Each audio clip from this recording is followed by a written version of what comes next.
జనగామ జిల్లా నర్మేట మండలం హనుమంతపూర్ గ్రామంలో రైతులు ఆందోళనకు దిగారు. ఐకేపీ సెంటర్లు ప్రారంభమై కొనుగోలు జరుగుతున్నా ధాన్యం మాత్రం తరలించడం లేదని ధర్నాకు దిగారు. కొద్ది రోజులైతే వర్షాలు పడే అవకాశం ఉందని ఆవేదన వ్యక్తం చేశారు రైతులు.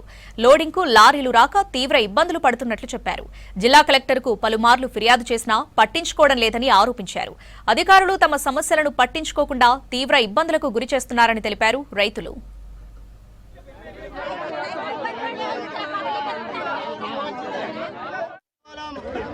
ఆరేడు లారీలు మాత్రమే కొనుగోలు చేసిర్రు. ఇందులో మళ్ళీ ఇప్పటి వరకు 15 రోజులు అవుతా ఉంది లారీలు రాక. ఇప్పటికైనా సెంటర్లకు లారీలను పంపించాలి. తక్షణమే ధాన్యం కొనుగోలు జరగాలి. ఇంకొక 10 రోజులు అయితే రోహిణి కార్తీ స్టార్ట్ అవుతుంది. అందుకోసం మా ఆవేదనను ఎన్నిసార్లు చెప్పినా పట్టించుకొని కారణంగా ఈరోజు రైతులు రోడ్డు మీదకి రావాల్సిన పరిస్థితిని జిల్లా అధికారులు ఈరోజు రైతాంగానికి సెంటర్లో ధాన్యం ఎండబోసుకోవాల్సిన వాళ్ళు రోడ్డు మీదకి వచ్చే పరిస్థితులు తీసుకొస్తున్నారు. అందుకోసం ఈ ఆందోళన